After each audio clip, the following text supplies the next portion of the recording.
मैं सलाम करता हूं दीपक कुमार को कि उसने उस 70 साल के बूढ़े वकील अहमद की हिम्मत और उनके साथ खड़ा हो गया। यही भारत है। अगर इस तरह के दीपक कुमार के नाम के हमारे हिंदू नौजवान आगे आ जाएंगे तो इस मुल्क से बीजेपी आरएसएस की हुकूमत खत्म हो जाएगी। ये बांकड़े पहलवान जिनके चड्डों में से मोंढे पलट गए बजरंग दल के ये बच्चे ग्रुप में आकर गालियां दे रहे उसको पुलिस के सामने। और इस देश की माओ ने सिर्फ एक ऐसे दीपक कुमार को नहीं पैदा किया होगा। इस देश की माओ ने जहां पर भगत सिंह को पैदा किया तो इस देश की माओ ने टीपू सुल्तान को भी पैदा किया था। और हमारे मुल्क में जो कुछ भी हो रहा है वो आपके सामने। अफसोस होता है कि आज से थोड़े दिन पहले उत्तराखंड में एक जगह है कोटवार नाम है। वहां पर एक हमारे वकील अहमद साहब की 30 साल पुरानी दुकान है और दुकान का नाम है बाबा ड्रेस शॉप।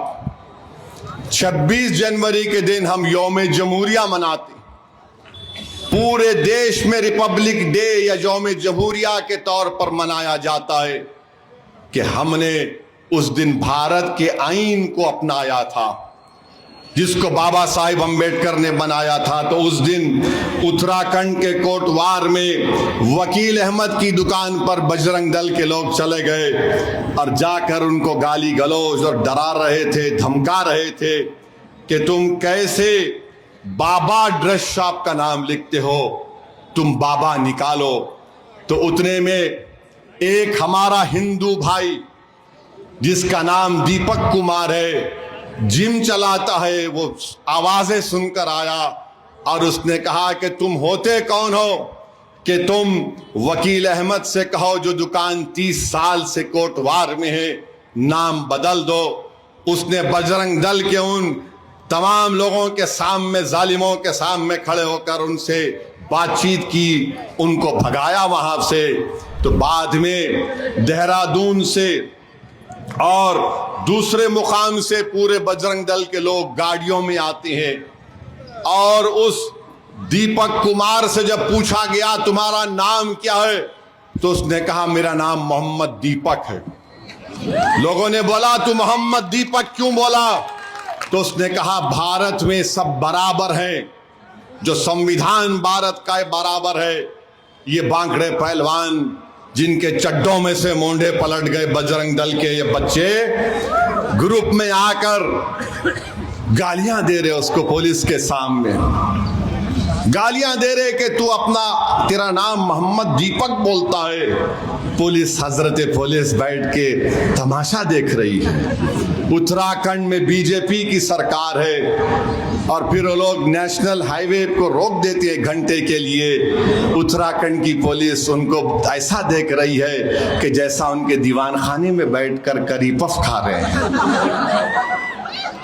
नेशनल हाईवे पर बैठ गए और गालियां दे रहे उस दीपक कुमार को।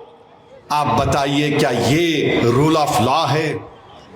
क्या ऐसे कानून की इज्जत बाकी रहेगी क्या?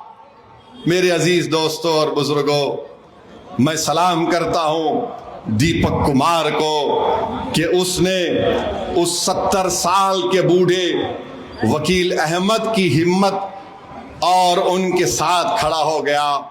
यही भारत है।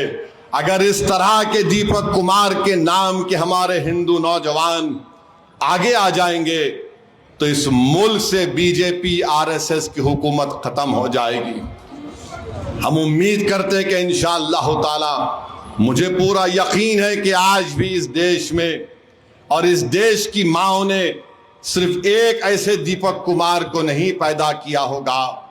इस देश की माओ ने जहां पर भगत सिंह को पैदा किया तो इस देश की माओ ने टीपू सुल्तान को भी पैदा किया था। तो मेरे अजीज दोस्तों और बुजुर्गों, ये पैगाम मैं आपको देकर जा रहा हूं कि मजलिस इत्तेहादुल मुस्लिमीन कभी किसी मजहब के खिलाफ थी, ना कभी रहेगी इंशाअल्लाह ताला।